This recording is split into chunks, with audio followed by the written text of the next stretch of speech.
De nuevo, muy buenas noches. Editorial Planeta Perú y la librería El Virrey le dan la bienvenida a la presentación del libro Perú, País Sostenible de Jesús Salazar Nishi. El ingeniero Jesús Salazar es muy conocido, muy querido por todos nosotros por su larga trayectoria en el impulso de la industria en el Perú.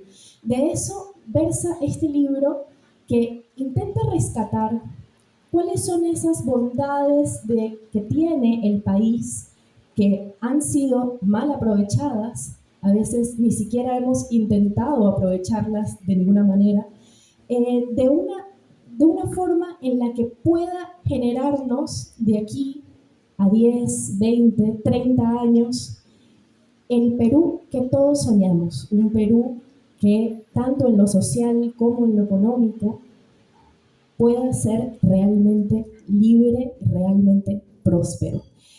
Quiero agradecer la compañía hoy de Fernando Carvalho, que es periodista, es filósofo, también especialista en historia, en cultura latinoamericana.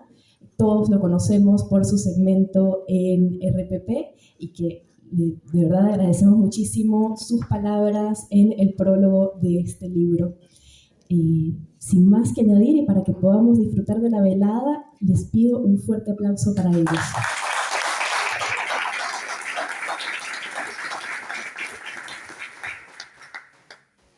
Muchas gracias por esas palabras, gracias a Jesús Salazar Nishi por haberme invitado y por darme el honor de estar en esta mesa sentada junto a él, por lo que él representa como un ciudadano y como un industrial comprometido con nuestro país en general. Quiero agradecer naturalmente a la editorial Planeta y felicitarla por haber publicado este libro, de la misma manera que a la librería El Virrey por acogernos esta noche. Como ha dicho la editora en su presentación, yo soy un hombre que he trabajado toda mi vida con palabras, como profesor, como investigador. Y mi experiencia real en una fábrica se limita a 2 veranos, el del 79 y el del 80 en Berlín, donde fui obrero. Y lo digo con mucho orgullo porque en torno a mí no tengo muchos amigos que hayan sido obreros de cadena de producción. Se trataba de trabajo que ofrecían a los estudiantes universitarios las empresas y un segmento especial para los que medían más de 1,80 m, cosa que me benefició porque no sospechaba que de lo que se trataba era tener los brazos largos para poder coger las piezas que pasaban por la cadena malogradas. Naturalmente que me quemé rápidamente y aprendí de eso, porque como estuve en la enfermería en Berlín, di con 2 obreros que trabajaban desde la época de la guerra y al verme preguntaron: ¿qué cosa tiene usted, camarada? Entonces mostré una pequeña herida. Eso no es nada, me dijo, obrero, realmente de los de antes, alemán, y eso no es nada. Fíjese usted, y me mostró su mano, solo tenía 2 dedos. Y me dijo: la producción nunca debe ser detenida. Esa frase la tengo resonándome. Die Produktion darf nie abgeleistet werden, camarada. Bueno, de manera que sentí lo que es esta identificación de un obrero con lo que está produciendo y se me quedó grabado para siempre. Muchos años más tarde conocí al ingeniero Salazar, trabajando como periodista en RPP, como ha sido recordado, y me llamó la atención por una combinación rara en nuestro país, y la combinación de rigor analítico, frío, con un manejo de cifras, con objetivos alcanzables y razonables, esta parte combinada con un amor al Perú y un amor a lo que él hace y una fe en que si todos hacemos lo que nos corresponde, podemos tener un país del que no tengamos que estarnos quejando todos los días, como es lamentablemente el caso con mucha frecuencia. Y yo recuerdo una cifra que me dio por entonces el ingeniero Salazar Nishi.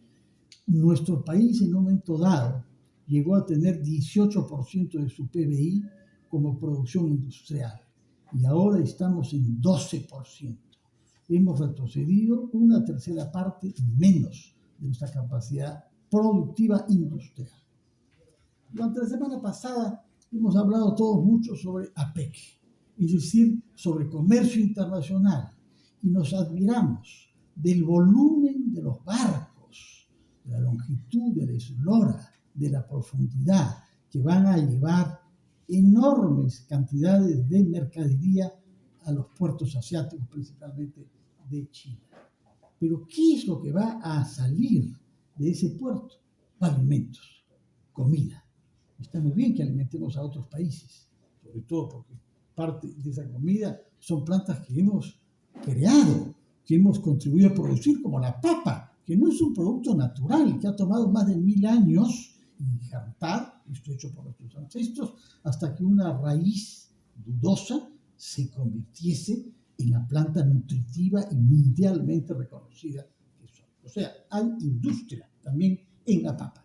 Pero en fin, lo que exportamos es lo que nuestra tierra produce. Eso es lo que se va a exportar nosotros o los otros países que usen el puerto desde Chancay. ¿Y por qué no pensar en que podemos producir más y exportar más producción industrial en los diversos sectores? ¿Por qué hemos retrocedido tanto? ¿Por qué han fracasado los sucesivos planes que hemos tenido desde los años 50 en el Perú, acompañando el intento que se ha hecho con éxito en otros países del mundo? Algunos de estos países, sobre todo los del sudeste asiático, que comenzaron después de la Segunda Guerra Mundial, siendo más pobres que el Perú hace 60 años, hoy son muchísimo más ricos gracias a su expansión industrial y su capacidad de exportar productos industriales. Hay casos notables como el de Corea, que no podemos creer que cuando yo nací era un país con menores ingresos de los ciudadanos que el nuestro. Por otra parte, en el Perú han habido a lo largo de nuestra historia reciente diversas tentativas que las reseña, las analiza muy bien el libro de Jesús Salazar Nishi y intenta explicar qué pasó. En todos los casos fueron planes que no tuvieron continuidad porque dependían de la autoridad política de turno y no eran tomados con responsabilidad por los que sucedían a los gobernantes. Esto no debe volver a sucedernos. Debemos asumir como una responsabilidad de Estado, de todos, de las autoridades políticas, de los empresarios y de los ciudadanos consumidores, tener una idea clara de mediano y largo plazo de lo que queremos como país. Esa es la importancia del libro que estamos presentando esta noche. Por eso su título, Perú, País Sostenible, una visión integral de desarrollo industrial sostenible hacia el 2050. No es seguro, querido Jesús, que estemos todavía en este planeta, en este país del año 50, pero si cuando nos vayamos sentimos que hemos dejado algo construido sólido, que hay menos pobreza, que hay más ingresos, mejores servicios, gracias a lo que producimos, habremos contribuido. Y para no alargarme, quiero entrar de lleno a uno de los temas más polémicos en este momento de este libro, que es la idea que lanzó el ingeniero Jesús Salazar Nishi y que ha recorrido su camino y que está en debate ahora público sobre la conveniencia de implementar zonas económicas especiales. Lo analiza muy bien. Oficialmente existen en nuestro país 9, de las cuales solamente 4 son operativas. El debate está planteado y naturalmente esperamos de Jesús Salazar Nishi que nos dé su punto de vista sobre este tema, de la misma manera que otros 2 que son igualmente importantes en el libro. Con esto concluyo, que es una visión articulada de los diversos sectores productivos. Destacan algunos: textil, confección, forestal, pesca para el consumo humano, acuífero, naval, entre otros. Y al mismo tiempo que los sectores deben ser vistos de manera articulada, las regiones de nuestro país. Por eso yo aprecié que como presidente de la Sociedad Nacional de Industrias se propusiera visitar las regiones de nuestro país y construir ahí polos de empresarios comprometidos con la creación de industria en un país con menos desigualdad y menos lejanía entre unos y otros. Felicitaciones, Jesús Salazar, por haber cumplido tu palabra, lo que tú me dijiste que harías cuando terminaras tu presidencia de la Sociedad Nacional de Industrias, dar a luz, que de eso se trata literalmente, un libro que pueda ser una referencia y que pueda ser un motivo para amar más nuestro país, porque podemos con el libro conocerlo mejor. Muchas gracias.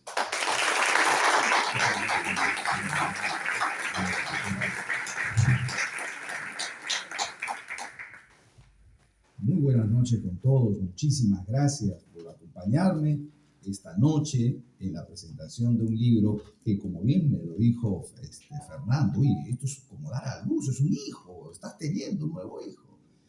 Hijo, no se preocupen, no repiten nada. Pero en efecto, hay una suerte de emociones que esta noche ojalá no me juegue una mala pasada y pueda transmitirles algo, porque de verdad me siento sumamente emocionado y de ver rostros amigos. Me acompañan hoy amigos de los diferentes sectores en los que he trabajado y he convivido, familiar, academia, gremial, empresa, trabajo, en fin. Muchísimas gracias a todos por acompañarme esta noche. A ver, yo creo que la primera pregunta que uno se debería hacer, o que me la han estado haciendo ya, es ¿por qué escribiste un libro, no? O sea, ¿por qué escribe uno un libro? Más allá de eso del famoso árbol, hijo y libro, ¿no? Más allá de eso, la verdad que uno escribe un libro porque tiene algún conocimiento que compartir, ¿no es cierto?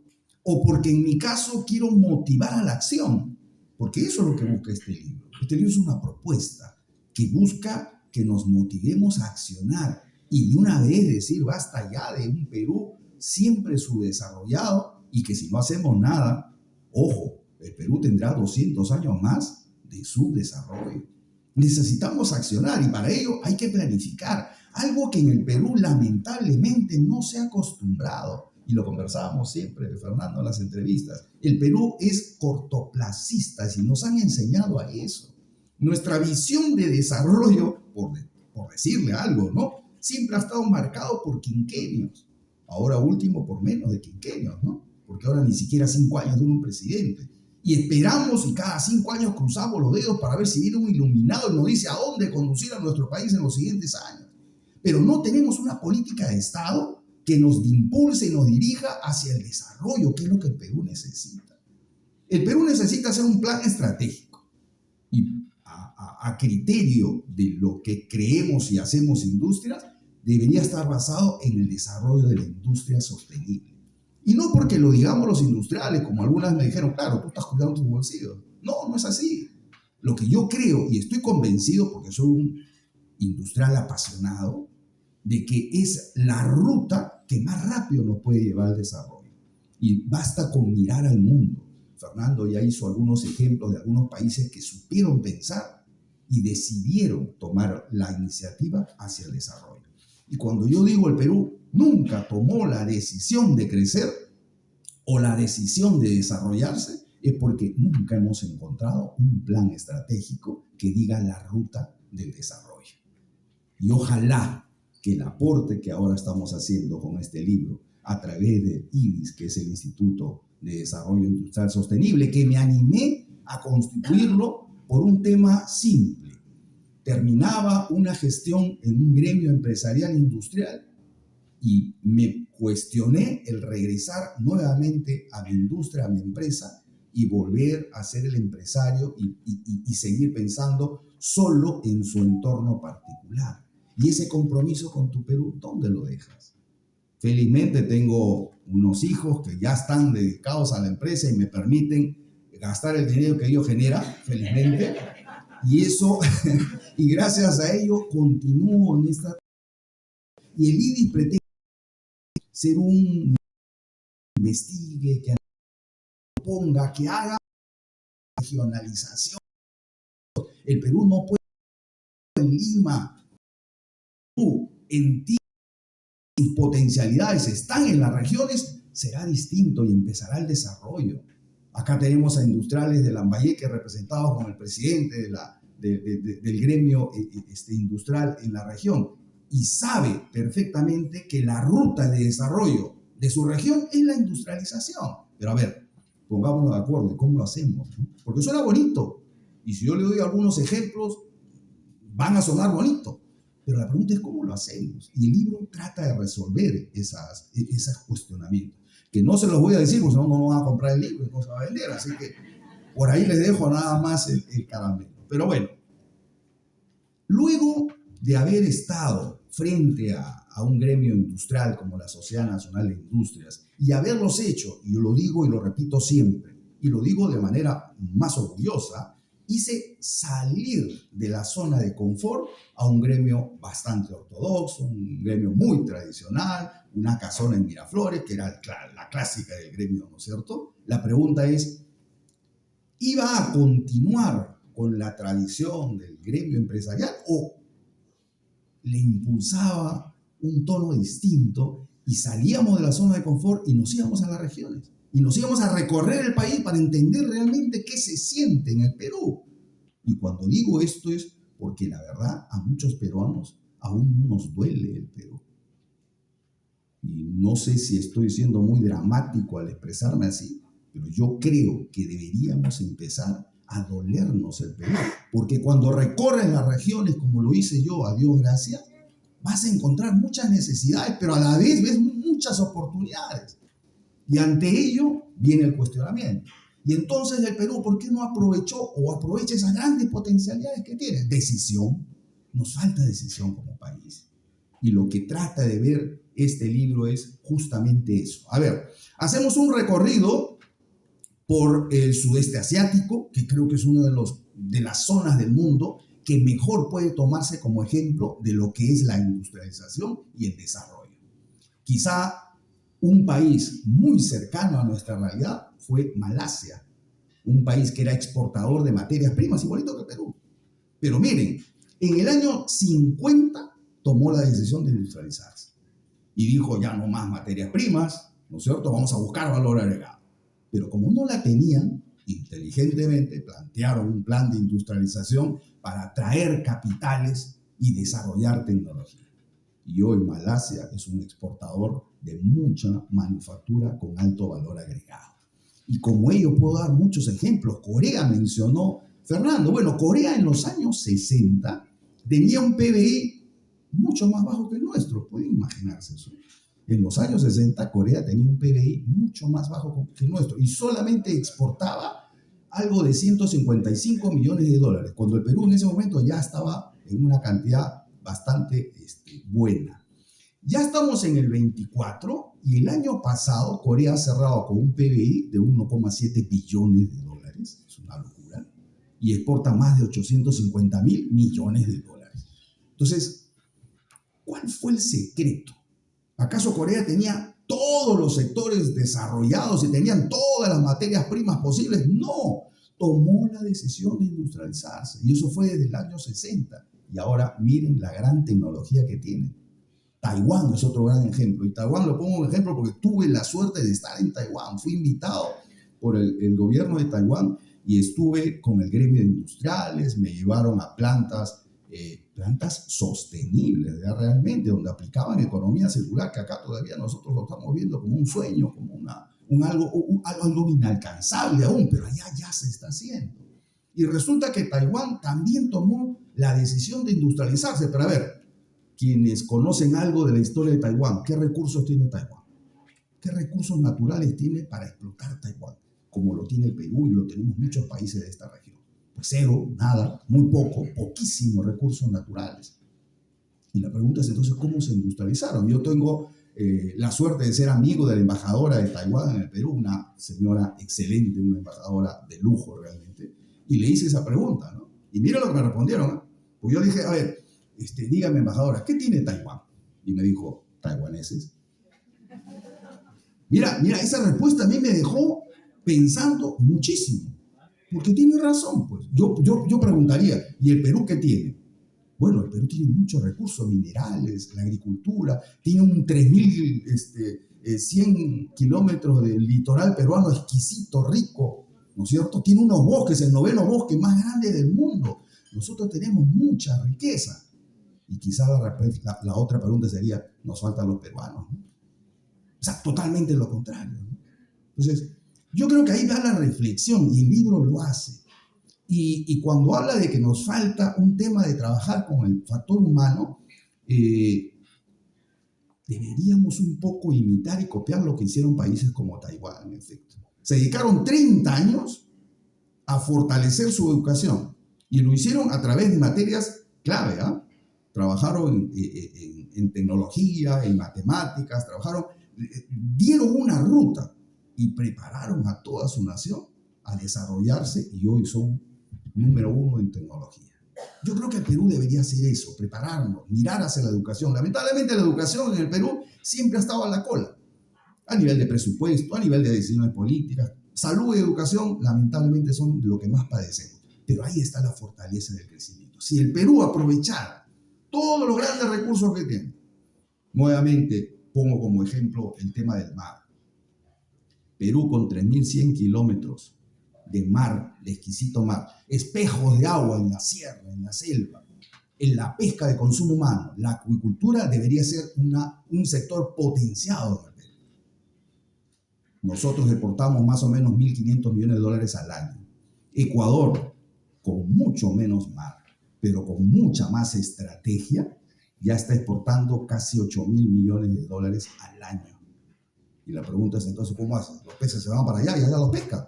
No, al contrario. El atún, ese atún enlatado que exporta Ecuador y que muchos peruanos consumimos, son atunes pescados en la zona norte del país. ¿Se imaginan eso? Son atunes peruanos. Pero ¿por qué no ingresan a industrializarse al Perú? Porque sí tenemos una industria en Paita, una industria pesquera. Pero ¿por qué no ingresan? Porque pagarían impuestos. ¿Y qué ha hecho el Ecuador? Zonas económicas especiales, lo que hablábamos ahorita. Entonces, hay herramientas que pueden impulsar el desarrollo de la industria. Y eso lo hizo Taiwán, lo hizo Singapur, lo hizo Corea, lo hizo Tailandia en los años 50, 60. Por lo tanto, hoy para el Perú ya es tarde. O sea, estamos tarde. Pero por supuesto, por más tarde que estuviéramos, tenemos que empezar a hacer algo. Me motivó a escribir el libro justamente el tema de qué esperamos hacia el 2050 y por eso le puse una fecha, ¿no? Un deadline, 2050. Perú al 2050, ¿dónde estaríamos o dónde estaremos? ¿Quién de los peruanos puede responder esa pregunta? ¿Dónde estará el Perú en el 2050? Ojalá, porque muchos soñamos con un Perú desarrollado. Los que queremos y amamos realmente este país, nos duele como está. Y queremos un país desarrollado, pero tenemos que elegir una ruta estratégica de desarrollo. No es solamente un simple deseo. Y lo que pretende este libro es dar esa ruta de desarrollo. Elegir de manera estratégica los sectores que el Perú debe impulsar. La industrialización en el Perú, y lo dice el libro, se basa en 3 ejes fundamentales, o la propuesta de industrialización. Primero, es reconocer que el Perú tiene que hacer políticas sectoriales en la manufactura. La política sectorial en el Perú nunca ha sido bien acogida. Y lo digo con todo su nombre. Hay un pensamiento económico en el Perú que ha sido mayoritariamente tomado en el Ministerio de Economía, que cree que las políticas sectoriales es favorecer y enriquecer a un cierto sector de la economía. Bueno, no es así. Es reconocer que tú tienes ventajas comparativas, tienes geografía, clima apropiado, tienes demanda global de esos productos y lo eliges como un sector priorizado estratégicamente. Y le pones las balas y empiezas a traer capital para desarrollarlo. Eso es política sectorial. A ver, un buen ejemplo, porque el Perú no todo lo ha hecho mal. El tema de la agroexportación hoy, todos no vivimos orgullosos de la agroexportación. Número 1 de exportadores en uva, número 1 en arándanos, número 2 en palta, pronto 1 en mango, no sé. Eso no nos hace sentir orgullosos. Bueno, eso es política sectorial. Y en los años 2000, el Perú no exportaba más de 300 millones de dólares. En el año 2000, cuando sale la norma, priorizando el sector agro, el 2023 ya han cerrado en cerca de 9.000 millones de dólares. Mire el crecimiento exponencial, ¿qué es lo que el Perú debe buscar? Un país subdesarrollado no puede conformarse con crecer 3%, por el amor de Dios. Cuando yo escucho al ministro de Economía o a nuestro presidente de la República hablar de un crecimiento, y todavía orgullosamente, de 3% este año, no, 3.1 de repente. Eso es mediocre para un país subdesarrollado. Nosotros debemos estar creciendo al 5 o 6%. Y sí tenemos cómo. Lo peor es eso, reconocer que tenemos todas las ventajas para hacerlo, pero no tomamos la decisión de crecer. Entonces, políticas sectoriales es fundamental. 2, enfoque territorial. El Perú no puede seguir pensando en el desarrollo a nivel de Lima. Lo digo siempre, el 60% de la producción está concentrado en Lima y las regiones no tienen industria. Más de la mitad de las regiones tienen 0% o 0 pico, no llega siquiera al 1% de PBI manufactura en esa región. Eso es inconcebible, porque no es por falta de recursos, yo creo que es por falta de decisión de Estado. Y lo otro, el tercero, es el tema de sostenibilidad. Política sectorial, política de enfoque territorial, pero sostenible.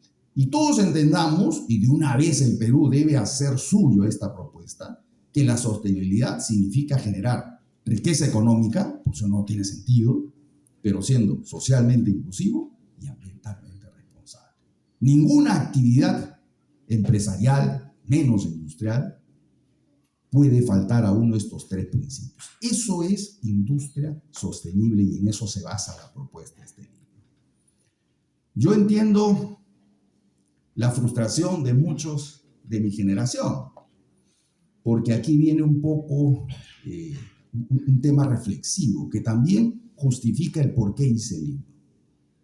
Yo pertenezco a una generación de peruanos que hoy está frustrado por no ver a su país encaminado al desarrollo. No digo ya en un país desarrollado, encaminado al desarrollo. Y creo que mi generación ya no va a ver al Perú desarrollado. Pero tengo la convicción de que de empezar hoy en decidir industrializar a nuestro país, las próximas generaciones y los que tenemos hijos y nietas, yo tengo 2 deliciosas nietas, quiero para ellos un Perú mejor. Y sí podemos hacerlo. Acabamos de construir o de inaugurar un megapuerto. El sábado estuve en la inauguración del megapuerto, fabuloso. Todo el mundo habla de Chancay. Todo el mundo habla de Chancay, pero nadie me responde cómo vamos a llenar esos 1 millón o 1,5 millones de contenedores que en su primera etapa van a llegar al Perú. Porque claro, van a llegar muchos más productos asiáticos. Y no es que yo esté en contra del libre mercado, que venga en igualdad de condiciones, por supuesto. No quitando puestos de trabajo como hoy se está haciendo en Gamarra, 30.000 puestos de trabajo que se han perdido en los últimos meses, porque llegan prendas subvaluadas. Hay falta política de Estado. Ojalá que el Perú esté en condiciones de preparar una industria nacional fuerte y fortalecida para poder llenar esos contenedores. 1,5 millones de contenedores que salgan con productos peruanos al Asia y al mundo entero. Eso significaría generar, o mejor dicho, aprovechar esa gran potencialidad que tiene un megapuerto de Chancay, pero no sigamos viéndolo como un simple hub logístico, porque estamos orgullosos de que sea un hub logístico, me parece muy bien. Vamos a quitarle 10, 12 días de travesía entre el Asia y el Pacífico, me parece fabuloso. Pero si eso no lo anexamos a la idea de convertirlo en un ente productivo, hagamos parques industriales al costado, pongamos una zona económica especial. El lunes estuve en el Congreso, en el debate de la Comisión para la Zona Económica Especial. Miren, el Perú tiene 9 zonas económicas especiales, como dijo Fernando, creadas por ley. Solamente 4 funcionan. De las 4, solamente 3 se exportan. Y las exportaciones de esas 3, ¿saben cuánto pesa de nuestras exportaciones nacionales? 0,12%. 0,12%. ¿Para qué sirve la zona económica especial? Y Costa Rica tiene zonas económicas especiales. ¿Y cuánto exportan sus zonas económicas especiales? El 60% de sus exportaciones. República Dominicana, 58% de sus exportaciones. Uruguay, 34% de sus exportaciones. Perú, 0,12%. Y claro, cuando se dice, a ver, ¿cómo hacemos para atraer capitales? ¿Cuánto le ponemos de impuesto a la renta a las zonas económicas especiales? 15%, dice el ministro de Economía. ¿Y qué hace el mundo? 0%. ¿Y qué hacen nuestros vecinos de la región? 0%. O sea, nosotros somos capaces de atraer capitales del mundo con 15% cuando nuestro vecino da 0%. ¿Así queremos competir? Y ojo que no estoy hablando de deteriorar la caja fiscal y poner en compromisos económicos a nuestro país, por el amor de Dios. Estamos hablando de un futuro que no existe. Estamos hablando de una captación de recursos que no existe. Hay que quitarle, no podemos bajarle el impuesto a la renta a las nuevas inversiones porque la caja, ¿de qué caja me estás hablando? Si ese futuro no existe para eso y no existirá. Si hacemos lo que hicieron los países del sudeste asiático y de algunos países de la región, y pongo como ejemplo Ecuador, Chile, Colombia, México, Uruguay. Uruguay es destacable en la labor de la industria forestal. Tienen la planta de celulosa más grande de la región. Yo he estado en una plantación muy sostenible de pinos en Uruguay. ¿Y Uruguay cuántas hectáreas tiene de bosques? 2 millones de hectáreas. ¿Y el Perú cuánto tiene? 74 millones de hectáreas. ¿Cuánto exporta Uruguay? ¿Saben? ¿Tienen una idea más o menos? 1.200 millones de dólares, ya están en 1.500 millones de dólares más o menos, anual. ¿Y cuánto exporta el Perú con sus 74 hectáreas? 74 millones de hectáreas. 120 millones, 130 millones. Por el amor de Dios. O sea, ¿hasta cuándo no vamos a entender que tenemos la riqueza suficiente para ser un país del primer mundo? Por el amor de Dios. Yo diría entonces, ahora sí me entienden cuando hice el ejemplo de Taiwán, ¿no? Taiwán no tenía ninguno de los recursos, pero tuvo taiwaneses. Y hoy son potencia. Nosotros es totalmente al contrario. Tenemos todos los recursos. ¿Qué nos falta? Peruanos, pues. Que realmente amemos a nuestro país y nos comprometamos con el desarrollo del país. Y disculpen que me apasione, pero es que esto a mí realmente me duele y creo que, y ojalá a los peruanos nos empiece a doler más. Y eso es uno de los objetivos de este libro. Que después de leerlo uno diga, no es posible, no es justo. El país no puede estar 200 años más en este subdesarrollo, teniendo todo lo que tiene. Yo alguna vez escuché la bendición de las materias primas para el Perú, porque el Perú es bendito en materias primas. Yo digo, esa bendición desgraciadamente nos está llevando a una maldición de las materias primas. Porque no nos permite ver más allá de ello. Porque nos ha encerrado en una zona de confort que estamos tranquilos exportando piedras. Bueno, yo cuando iba exportando piedras, los mineros me miran mal. Y una vez un dueño de una minera me dijo, pues yo no exporto piedras, yo los chanco. Ok, piedra chancada.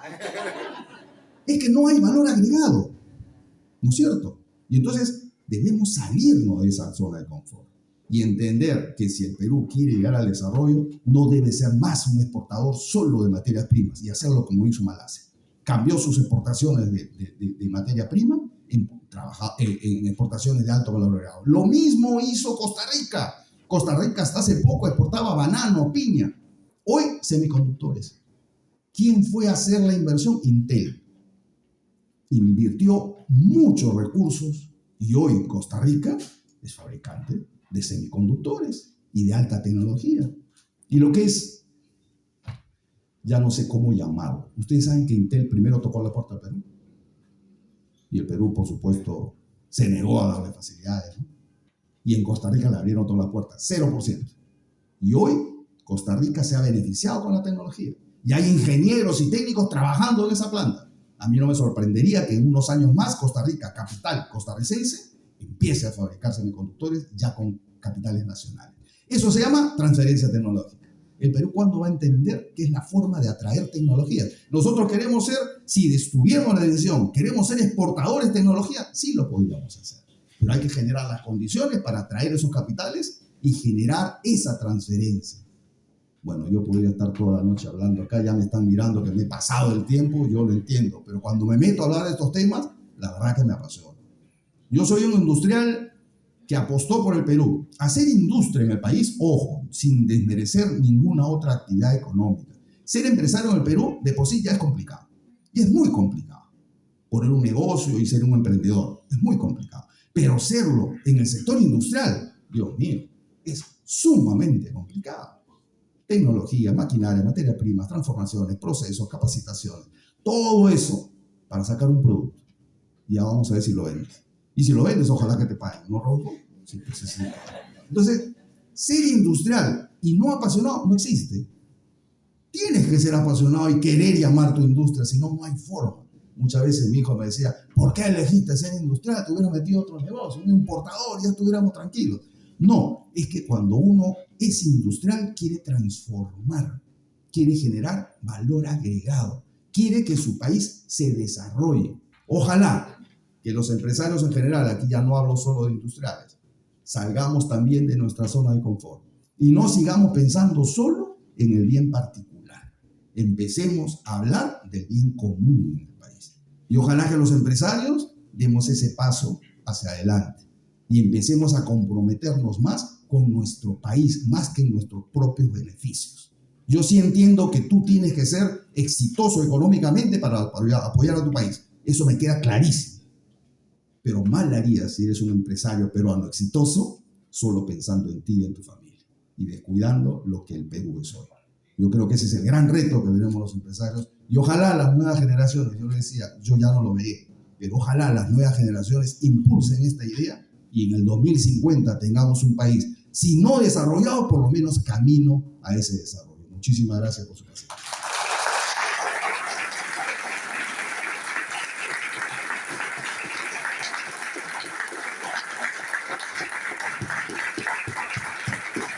Muchas gracias, Jesús Salazar Nishi, por contarnos algo sobre el espíritu de este libro que ustedes han podido sentir que flota en nuestra atmósfera hoy, Perú, país sostenible. Nos quedan pocos minutos, pero queremos aprovecharlos para ofrecerle la posibilidad de que hagan preguntas al autor.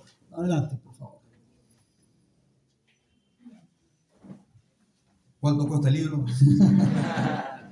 Vale, Sí, acá tenemos a alguien que quiere contar. Mi amigo Eli.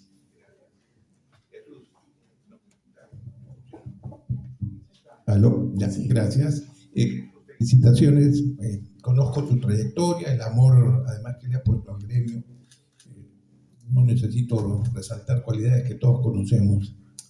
Dime, ¿cuál es el paso siguiente?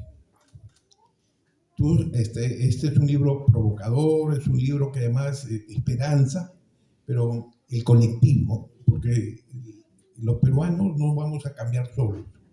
Y los que podemos ayudar a que la gente cambie, tenemos que hacer algo. Y los gremios tenemos un rol. Yo creo que los gremios hemos hecho grandes esfuerzos en situaciones complicadas, pero hay cosas que tenemos que hacer y creo que tu libro nos está llevando a un camino. No sé qué me podrías decir al respecto. Y solo una acotación. Hacer industria en el Perú es muy difícil. Hazla en la selva como yo. Totalmente de acuerdo. Eric, industrial, forestal, con el que hemos conversado mucho sobre las capacidades que tiene esta industria. El Perú debería ser la potencia de la industria forestal de la región, debería serlo. Y no estoy hablando de ir a deforestar la selva, matar los árboles, no estoy hablando de eso, estoy hablando de ir a cuidarlos. Pero a ver, ambientalista no es el que vaya, abraza un árbol y lo besa, eso no es ambientalista. Ambientalista es el que se cuida, ¿no es cierto?, de que el ecosistema funcione de manera equilibrada.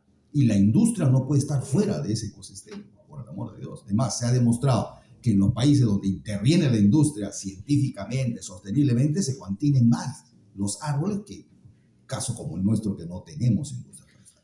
Bueno, Eric, complicada tu respuesta porque eso me debería llamar a decir, bueno, vamos a la acción. Y convoco a todos los peruanos de buena fe a meterse, ¿no es cierto?, en esto. Y yo ya estoy haciendo política. No se asusten, familia. No estoy haciendo política partidaria. Pero desde el momento que opinas, declaras, haces propuestas, criticas, analizas, estás haciendo política. Y yo creo que eso deberíamos contagiar a todos. Los jóvenes no sean, no sigan observando al Perú como lo hicimos en mi generación. Tomen la acción, ingresen. Ojalá todos estén animados a postular en algún cargo público y transformar este país. ¿Qué ha pasado en el Perú? Y lo decía el tema de la gente de Taiwán y el Perú. ¿Qué ha pasado en el Perú? Los que nos creemos buenos todavía y honestos, ¿no es cierto?, no nos queremos meter en política porque ahí están los malos. Los corruptos, los malos, los sinvergüenzas, los que se roban el Perú, están metidos en política. Nosotros, en nuestras empresas, nada más. Pero mira lo que pasa con el país. Por no involucrarnos, estamos pagando las consecuencias. Así que yo creo que es inevitable, Eric, que los empresarios asuman roles distintos. Nosotros sabemos hacer planes estratégicos. Nosotros sabemos conducir a las organizaciones. No estoy diciendo que voy a entrar en algún partido, por acaso. A mí ya se me pasó la hora, ya me llamaron, yo dije ya no. Pero sí creo que voy a continuar a través de IDIS haciendo propuestas de transformación nacional. Y convoco a los jóvenes y a los que tengan esa inquietud y ese amor por el país a asumir responsabilidades en incorporarse a la política. Nos quedan pocos minutos.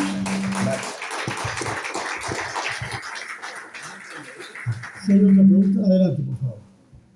Bien, buenas noches con todos. Bueno, hablando de política, yo creo que el ingeniero Salazar Nietzsche, que tenemos gusto de conocer, tiene las ideas muy claras, ¿no? Pero me parece en el mundo de la sociedad civil, en el mundo privado, es la otra parte, sociedad-estado.